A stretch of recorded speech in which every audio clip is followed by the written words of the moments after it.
The Secret Garden by Frances Hodgson Burnett. Chapter 17 A Tantrum.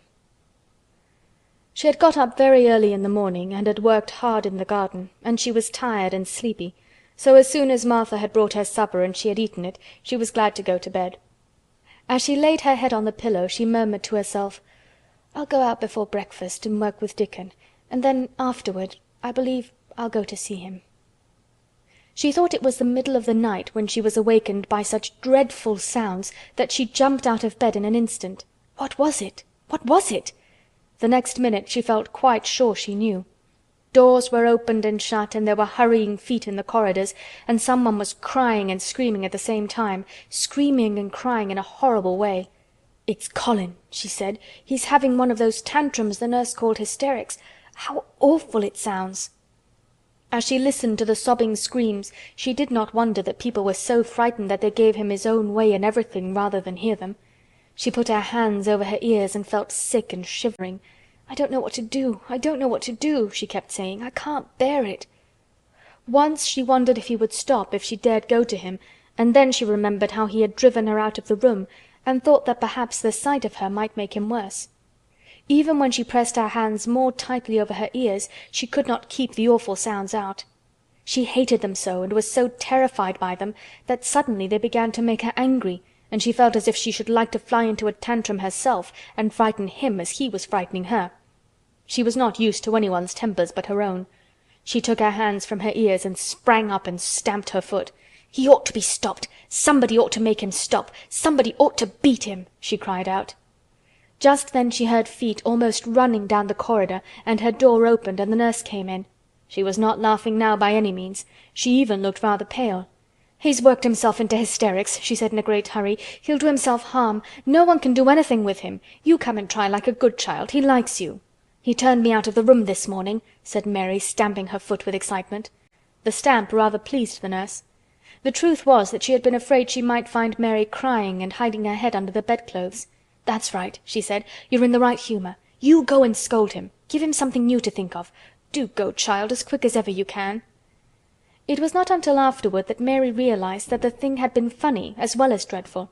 That it was funny that all the grown-up people were so frightened that they came to a little girl, just because they guessed she was almost as bad as Colin himself. She flew along the corridor, and the nearer she got to the screams, the higher her temper mounted. She felt quite wicked by the time she reached the door. She slapped it open with her hand and ran across the room to the four-posted bed. "You stop!" she almost shouted. "You stop! I hate you! Everybody hates you! I wish everybody would run out of the house and let you scream yourself to death! You will scream yourself to death in a minute, and I wish you would!" A nice, sympathetic child could neither have thought nor said such things, but it just happened that the shock of hearing them was the best possible thing for this hysterical boy whom no one had ever dared to restrain or contradict. He had been lying on his face, beating his pillow with his hands, and he actually almost jumped around, he turned so quickly at the sound of the furious little voice. His face looked dreadful, white and red and swollen, and he was gasping and choking, but savage little Mary did not care an atom. "If you scream another scream," she said, "I'll scream too, and I can scream louder than you can, and I'll frighten you! I'll frighten you!" He actually had stopped screaming because she had startled him so. The scream which had been coming almost choked him. The tears were streaming down his face and he shook all over. "I can't stop," he gasped and stopped. I can't!" "You can!" shouted Mary. "Half that ails you is hysterics and temper. Just hysterics, hysterics, hysterics!" And she stamped each time she said it. "I felt the lump. I felt it," choked out Colin. "I knew I should. I shall have a hunch on my back, and then I shall die." And he began to writhe again and turned on his face and sobbed and wailed, but he didn't scream. "You didn't feel a lump," contradicted Mary fiercely. "If you did, it was only a hysterical lump. Hysterics makes lumps. There's nothing the matter with your horrid back. Nothing but hysterics. Turn over and let me look at it." She liked the word hysterics, and felt somehow as if it had an effect on him. He was probably like herself, and had never heard it before. "Nurse," she commanded, "come here and show me his back this minute." The nurse, Mrs. Medlock, and Martha had been standing huddled together near the door, staring at her, their mouths half open.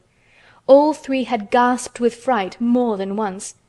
The nurse came forward as if she were half afraid. Colin was heaving great, breathless sobs. "Perhaps he won't let me," she hesitated in a low voice. Colin heard her, however, and he gasped out between two sobs, "Show her! She'll see then." It was a poor, thin back to look at when it was bared. Every rib could be counted, and every joint of the spine, though Mistress Mary did not count them as she bent over and examined them with a solemn, savage little face. She looked so sour and old-fashioned that the nurse turned her head aside to hide the twitching of her mouth. There was just a minute's silence, for even Colin tried to hold his breath while Mary looked up and down his spine and down and up, as intently as if she had been the great doctor from London. "There's not a single lump there," she said at last. "There's not a lump as big as a pin, except backbone lumps, and you can only feel them because you're thin. I've got backbone lumps myself, and they used to stick out as much as yours do, until I began to get fatter, and I'm not fat enough yet to hide them. There's not a lump as big as a pin. If you ever say there is again, I shall laugh." No one but Colin himself knew what effect those crossly spoken childish words had on him. If he had ever had anyone to talk to about his secret terrors, if he had ever dared to let himself ask questions, if he had had childish companions and had not lain on his back in the huge closed house, breathing an atmosphere heavy with the fears of people who were most of them ignorant and tired of him, he would have found out that most of his fright and illness was created by himself. But he had lain and thought of himself and his aches and weariness for hours and days and months and years. And now that an angry, unsympathetic little girl insisted obstinately that he was not as ill as he thought he was, he actually felt as if she might be speaking the truth. "I didn't know," ventured the nurse, "that he thought he had a lump on his spine. His back is weak because he won't try to sit up. I could have told him there was no lump there." Colin gulped and turned his face a little to look at her. "Could you?" he said pathetically. "Yes, sir." "There," said Mary, and she gulped too. Colin turned on his face again, and but for his long-drawn broken breaths, which were the dying down of his storm of sobbing, he lay still for a minute, though great tears streamed down his face and wet the pillow. Actually, the tears meant that a curious great relief had come to him. Presently he turned and looked at the nurse again, and strangely enough, he was not like a Rajah at all as he spoke to her. "Do you think I could live to grow up?" he said. The nurse was neither clever nor soft-hearted, but she could repeat some of the London doctor's words. "You probably will if you do what you are told to do and not give way to your temper and stay out a great deal in the fresh air." Colin's tantrum had passed, and he was weak and worn out with crying, and this perhaps made him feel gentle. He put out his hand a little toward Mary, and I am glad to say that, her own tantrum having passed, she was softened too, and met him halfway with her hand, so that it was a sort of making up. I'll go out with you, Mary," he said. "I shan't hate fresh air if we can find—" He remembered just in time to stop himself from saying, "if we can find the secret garden," and he ended, "I shall like to go out with you if Dickon will come and push my chair. I do so want to see Dickon and the fox and the crow." The nurse remade the tumbled bed and shook and straightened the pillows. Then she made Colin a cup of beef tea and gave a cup to Mary, who really was very glad to get it after her excitement. Mrs. Medlock and Martha gladly slipped away, and after everything was neat and calm and in order, the nurse looked as if she would very gladly slip away also. She was a healthy young woman who resented being robbed of her sleep, and she yawned quite openly as she looked at Mary, who had pushed her big footstool close to the four-posted bed and was holding Colin's hand. "You must go back and get your sleep out," she said. "He'll drop off after a while, if he's not too upset. Then I'll lie down myself in the next room." "Would you like me to sing you that song I learned from my Ayah?" Mary whispered to Colin. His hand pulled hers gently, and he turned his tired eyes on her appealingly. "Oh yes," he answered. "It's such a soft song. I shall go to sleep in a minute." "I will put him to sleep," Mary said to the yawning nurse. "You can go if you like." "Well," said the nurse with an attempt at reluctance, "if he doesn't go to sleep in half an hour you must call me." "Very well," answered Mary.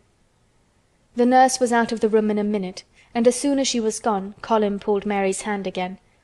"I almost told," he said, "but I stopped myself in time. I won't talk, and I'll go to sleep, but you said you had a whole lot of nice things to tell me.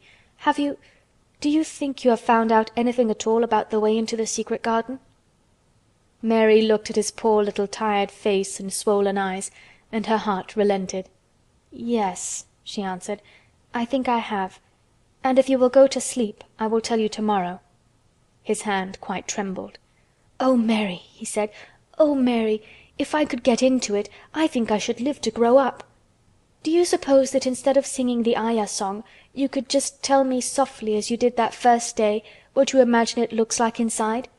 I'm sure it will make me go to sleep." "Yes," answered Mary. "Shut your eyes." He closed his eyes and lay quite still, and she held his hand and began to speak very slowly and in a very low voice. "I think it has been left alone so long that it has grown all into a lovely tangle. I think the roses have climbed and climbed and climbed until they hang from the branches and walls and creep over the ground, almost like a strange grey mist. Some of them have died, but many are alive, and when the summer comes there will be curtains and fountains of roses. I think the ground is full of daffodils and snowdrops and lilies and iris, working their way out of the dark. Now the spring has begun, perhaps... The soft drone of her voice was making him stiller and stiller, and she saw it and went on. "Perhaps they are coming up through the grass.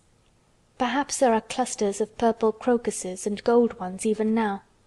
Perhaps the leaves are beginning to break out and uncurl, and perhaps the gray is changing and a green gauze veil is creeping and creeping over everything, and the birds are coming to look at it because it is so safe and still. And perhaps, very softly and slowly indeed, the robin has found a mate and is building a nest." And Colin was asleep. End of Chapter 17. Recording by Karen Savage.